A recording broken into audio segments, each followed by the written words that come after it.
welcome to FDN News. I'm Carson McFadden. And I'm Micah Gillian. The Student Government Association recently elected a new president. So today, I asked the student body what they think of our current student government.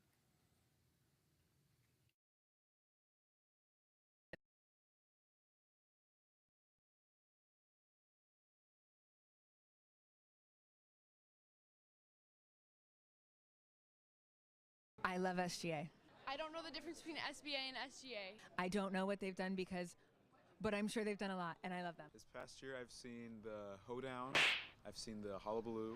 They did the formal that I didn't go to because I was busy. But I'm sure it was really awesome. I appreciate all that they do for campus, but I had heard that they were talking about getting a net for sand volleyball, but they weren't willing to pay for it. They plan a lot of fun events like the dance. I think they do the First Fridays.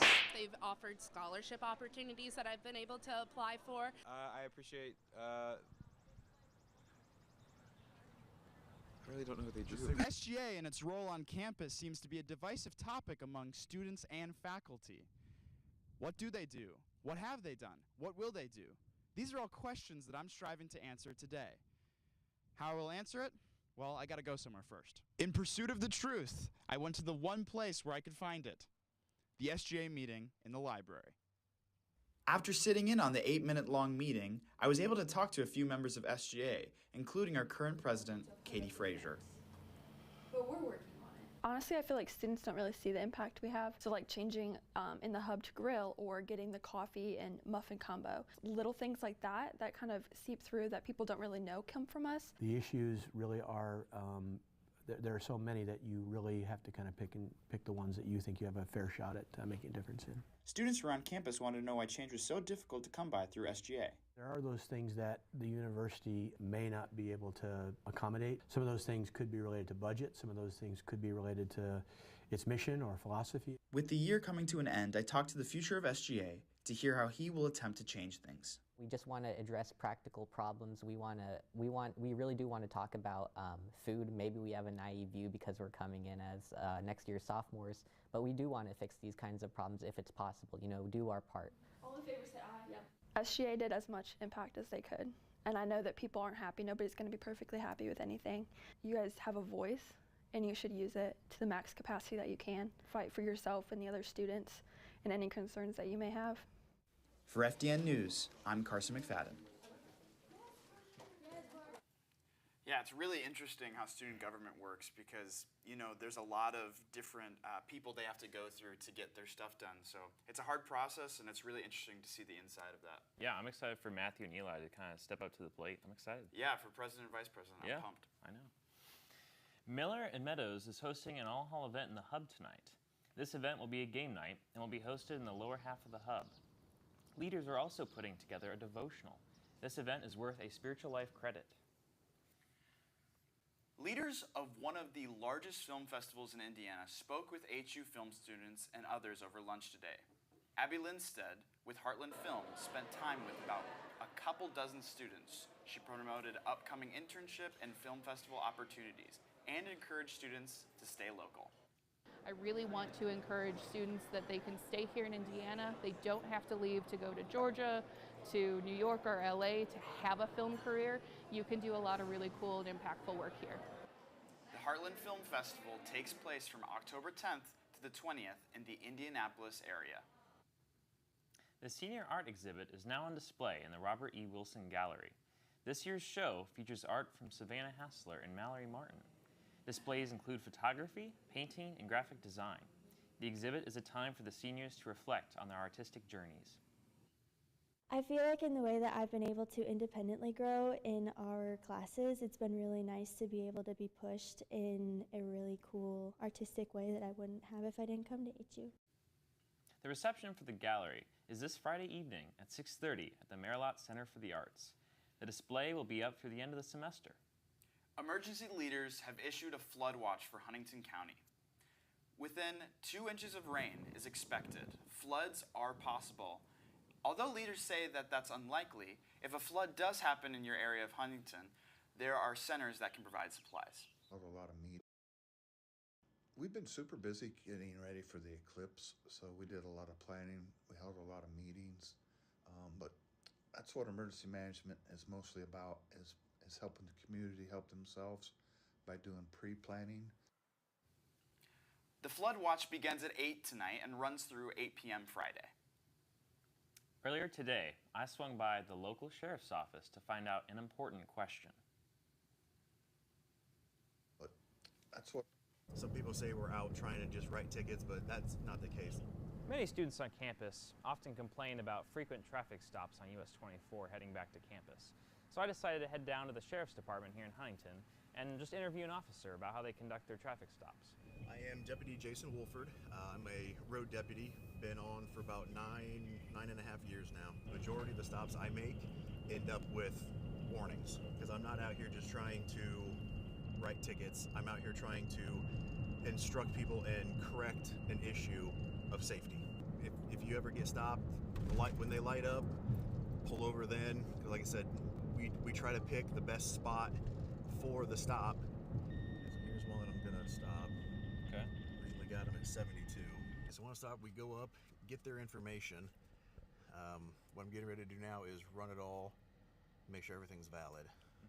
So my standard is I introduce myself and I go ahead and give them the reason why I stopped them. By statute, anything over the posted speed limit is a stoppable infraction.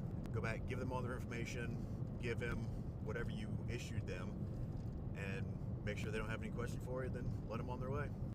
His advice for students: stay under the speed limit and drive safely. I thought it was really fascinating getting to go there and kind of learn more about just kind of their ticket process, and it was good to hear from the officer about that. Yeah, I know I sometimes struggle with speeding. The one thing that I feel like I'm really going to struggle with is this new food option in town. That's generating a lot of, this new food option is generating a lot of traction right now. It's actually Popeyes, okay? And Popeyes just recently opened a couple weeks ago here in Huntington. They've made many different chicken options for people, such as chicken sandwiches, nuggets, tenders. Many HU students are now regulars at this popular chicken chain. And coming up after the break, we will have Ryan Holsapple joining us in the studio for sports, so stay tuned.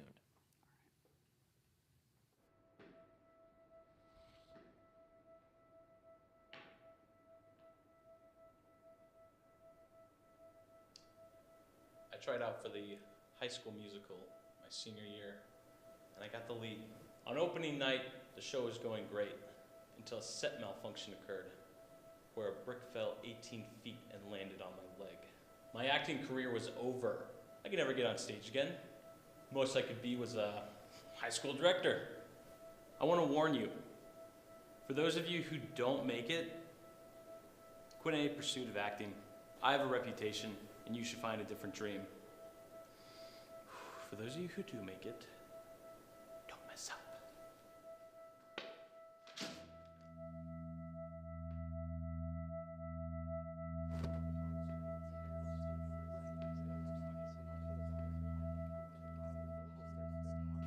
Okay, usually there's not such a good crowd on opening night, but good job in the first act. Okay, but you're up in 30 seconds. Let's go. Let's go. Let's go. Get a move on.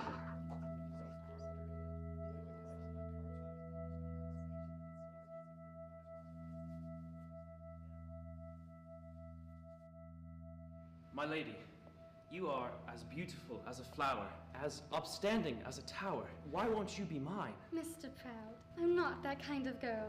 I'm not defined by what Martin Mann thinks of me. Well, what do you think, Dr. Jacobson?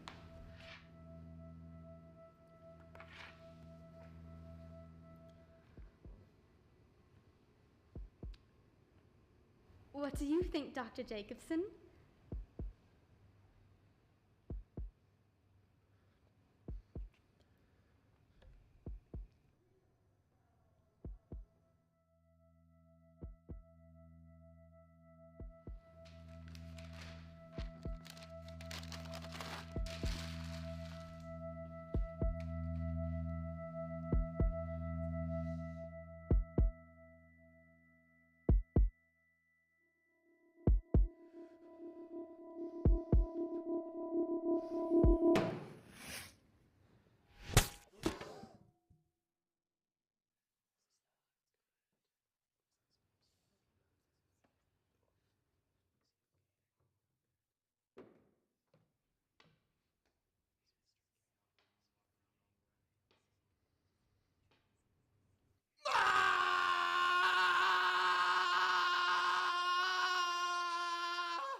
The Purdue men's basketball team suffered a heartbreaking loss to UConn in the national championship game.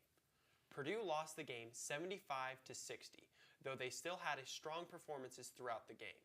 Zach Edey scored 37 points and made 10 rebounds. Despite this loss, Purdue finished the season 34-5 and made its first national championship appearance since 1969, and diehard fans were still supportive.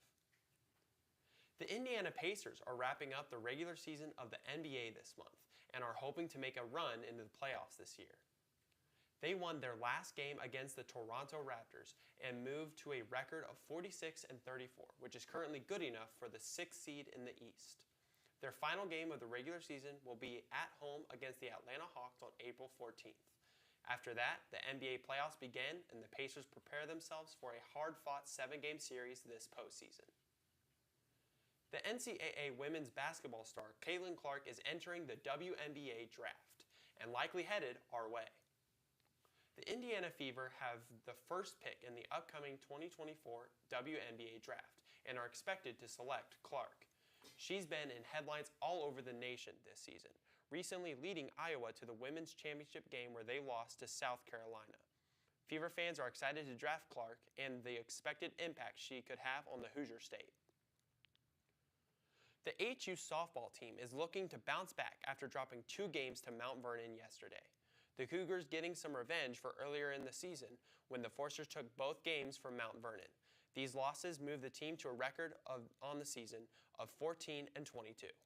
I think if you asked us, you could say that we aren't performing as well as we would hope right now, but I think we're really kind of trying to embrace that hard times can make us better and trying to find growth in those moments. Their season has not gone the way they had hoped so far, but there's still an opportunity for conference play. Next up, the Forsters play Grace at home this Friday and Saturday. The Huntington University men's baseball team took on IUPUC last night at Forester Glen Park. The Foresters winning 10-7, sophomore Jordan Malott knocked in 2 runs with a triple that sealed the game. Malott hopes to keep the momentum going into conference tournament play. I think the team is gelling pretty good through the season. Right now, through conference tournament or conference season, we're just trying to look forward to the conference tournament to try to get a bid into the national tournament. Next up, the Foresters take on Grace here at Mike Frame Field this Friday.